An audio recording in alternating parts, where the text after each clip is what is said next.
Alô, meus queridos, graça e paz. Vamos falar um pouco de congregar. Qual é o verdadeiro significado de congregar? Congregar é somente num templo feito por mãos humanas, numa denominação religiosa? O que é congregar? É lícito chamar de congregar quando nós nos reunimos nas redes sociais? É lícito? Vamos ler aqui. Vamos começar no livro de João, capítulo 4, do versículo 6 em diante, que fala sobre Jesus conversa com uma samaritana. Havia ali o poço de Jacó. Jesus, cansado da viagem, sentou-se à beira do poço. Isso se deu por volta do meio-dia. Nisso veio uma mulher samaritana tirar água. Disse-lhe Jesus: "Dê-me um pouco da água." Os seus discípulos tinham ido à cidade comprar comida. A mulher samaritana lhe perguntou: "Como o senhor, sendo judeu, pede a mim, uma samaritana, água para beber?" Pois os judeus não se dão bem com os samaritanos. Jesus lhe respondeu: "Se você conhecesse o dom de Deus e quem lhe está pedindo água, você lhe teria pedido a ele e lhe teria dado água viva." Disse a mulher: "O senhor não tem como que tirar água e o poço é fundo. Onde pode conseguir essa água viva? Acaso o senhor é maior do que o nosso pai Jacó, que nos deu o poço, do qual ele mesmo bebeu, bem como seus filhos e seu gado?" Jesus respondeu: Quem beber desta água terá sede outra vez, água do poço. Mas quem beber da água que eu lhe der nunca mais terá sede." Nunca mais terá sede. Ao contrário, a água que eu lhe der se tornará nele, uma fonte de água a jorrar para a vida eterna. A mulher lhe disse: "Senhor, dê-me dessa água, para que eu não tenha mais sede, nem precise voltar aqui para tirar água." Ele lhe disse: "Vá, chame o seu marido e volte." "Não tenho marido", respondeu ela. Disse-lhe Jesus: "Você falou corretamente, dizendo que não tem marido. O fato é que você já teve 5, e o homem com quem agora vive não é seu marido. O que você acabou de dizer é verdade." Disse a mulher: "Senhor, vejo que é profeta. Nossos antepassados adoraram neste monte, mas vocês, judeus, dizem que Jerusalém é o lugar de onde se deve adorar." Então, meus amados, aqui vocês podem entender que a mulher estava falando que os judeus falavam que o lugar de adorar era em Jerusalém. Mas os samaritanos, eles adoravam ali. Então existia uma briga aonde se encontrava Deus, aonde eles deviam congregar. Tá? Jesus declarou: "Creia em mim, mulher. Está próxima a hora em que vocês não adorarão o Pai, nem neste monte, nem em Jerusalém." Quis dizer o quê? Vocês não vão precisar ir encontrar Deus, adorar Deus, nem na igreja presbiteriana, nem na igreja pentecostal, Reino de Deus, nem em outro país. Não. Vocês, samaritanos, adoram o que não conhecem. Nós adoramos o que conhecemos, pois a salvação vem dos judeus, que era Jesus. No entanto, está chegando a hora, e de fato já chegou, em que os verdadeiros, não são os falsos, os verdadeiros adoradores adorarão o Pai, não na igreja pentecostal, na igreja presbiteriana. Os verdadeiros adoradores adorarão o Pai em espírito espírito e em verdade. São estes os adoradores que o Pai procura. Deus é espírito e é necessário que os seus adoradores o adorem em espírito e em verdade. Então, meus amados, Jesus já advertiu a samaritana que não é nenhuma casa, não é nenhum país. Não. É em espírito e em verdade, porque Deus é espírito. Lembra quando Jesus falou, quando você quiser orar, não precisa ficar se mostrando nas sinagogas para que as pessoas possam ver? Entre no seu quarto, feche a porta, que ali estarão 2 ou mais de 2, estarei no meio de vocês. Vocês e o Espírito Santo vão estar. Ali vocês encontrarão o Pai. Não porque está no quarto. Não porque vocês subiram um monte, que Deus vai escutar vocês porque vocês subiram um monte. Não porque vocês estão orando na madrugada que Deus vai te dar maior atenção.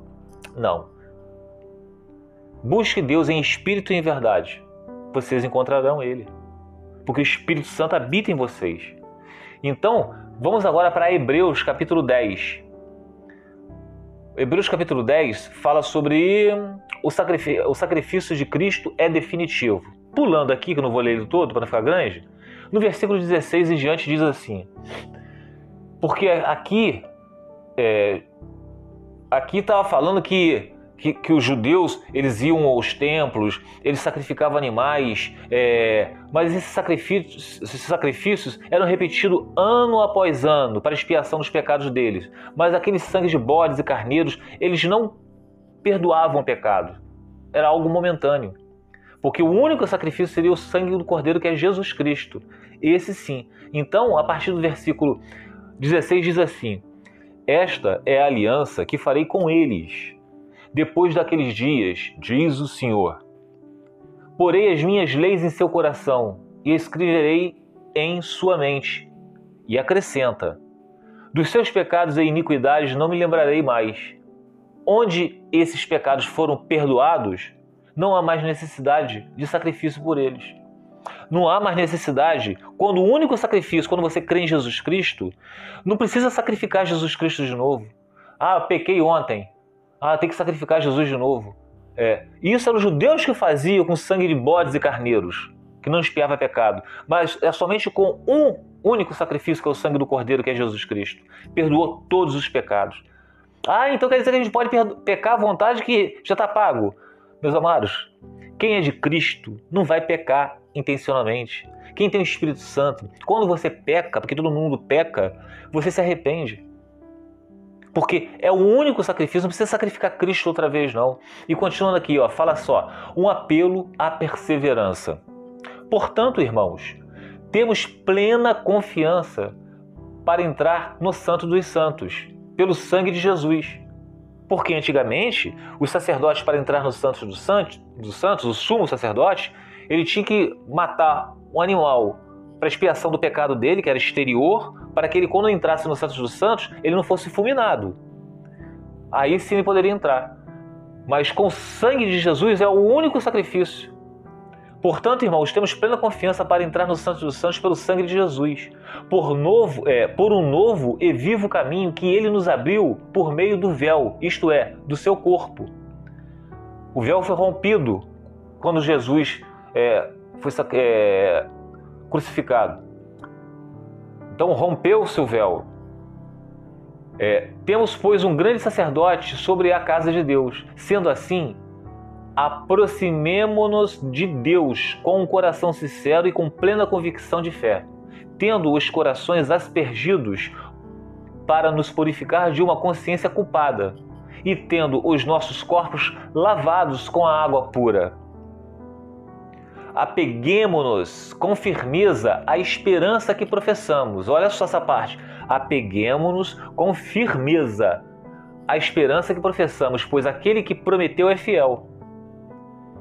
E consideremos uns aos outros para nos incentivarmos ao amor e às boas obras. Nós temos que incentivar uns aos outros ao amor e às boas obras de Cristo. Não deixemos de reunir-nos como igreja, segundo o costume de alguns, que alguns não se reuniam como igrejas, mas procuremos encorajar-nos uns aos outros, ainda mais quando vocês veem que se aproxima o dia. Então, meus amados, congregar é nada mais, nada menos do que a gente incentivar um ao outro, falar do amor de Cristo. E isso, vocês não fazem somente indo a templos feitos por mãos humanas. Vocês podem fazer na sua família, vocês podem fazer quando vocês visitarem um amigo, vocês podem fazer isso numa célula, vocês podem fazer isso na casa de vocês, vocês podem fazer isso nas redes sociais, abrindo o canal do YouTube, Facebook, Instagram. Então, meus amados, vamos parar com essa mania de ficar com aquele sentimento de culpa que as pessoas falam, o desigrejado. Existem desigrejados? Os desigrejados estão a caminho do inferno? Sim. Mas o que é um desigrejado? É aquele que não tem o Espírito Santo. Esse é um desigrejado. Então, estudem a Bíblia, meus amados. Vamos ler direitinho o que diz a sã doutrina. Não estou aqui falando que a gente não deve ir a igrejas físicas. Faz bem. Mas eu aconselho a vocês a não frequentar a igreja que prega heresias. Porque o próprio apóstolo Paulo falou o quê? Que nós não devemos nem sentar na mesa para comer com essas pessoas que se dizem ser cristãos, mas praticam as mesmas obras dos pagãos. Como é que vocês vão frequentar a igreja onde o pastor dessa igreja diz que se divorciar e se casar com outro não é pecado? Como vocês vão? Se o próprio apóstolo Paulo falou que não se deve nem comer com eles. Então, se reunir como igreja é você se reunir entre vocês,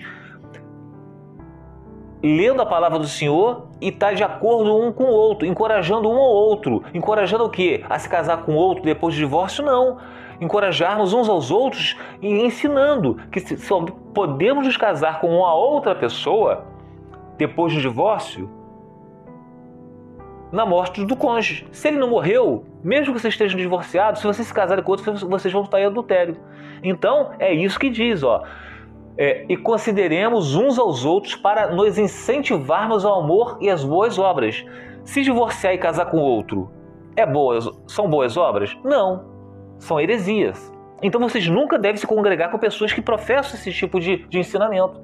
Vocês têm que se reunir para poder incentivarmos uns aos outros a praticar as boas obras. Se divorciado e casado com outro, isso nunca foram boas obras. Não deixemos de reunirmos como igreja. Então vocês não vão se reunir com pessoas que pregam heresias. Vocês têm que se reunir com pessoas que professam a mesma fé que vocês. Fui claro, meus amados?